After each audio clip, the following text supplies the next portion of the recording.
après l'écrivain Marc Lévy, le leader du parti communiste Fabien Roussel, la romancière Tatiana Doronet ou le psychiatre Christophe André, c'est au tour de Dominique Tapie de raconter un moment de bascule de son existence dans le jour où ma vie a basculé.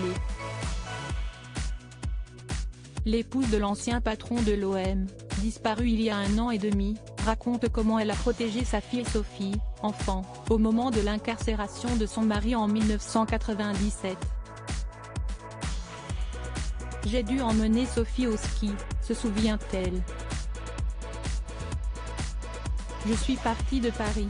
Bernard nous a dit au revoir. Il fallait que je lui évite de voir les kiosques parce qu'il y avait son père qui faisait la une avec des titres évidemment racoleurs, Tapie en prison, Tapie incarcéré. Je n'avais vraiment pas envie qu'elle voie ça. Donc je l'avais amenée chez des amis. Et là, on était en autarcie totale. Elle n'a rien vu, rien compris. C'était très bien. Bernard Tapie n'a ensuite pas voulu que sa fille vienne le voir en prison. Elle lui manquait énormément, témoigne Dominique Tapie, mais si est-il vrai qu'elle était petite et il avait peur qu'elle soit marquée par cet environnement. Confiance en sa force, mais l'ancien patron de l'OM a finalement changé de point de vue. Sophie, au fond d'elle, elle est forte, glisse sa mère. Donc on lui en a parlé.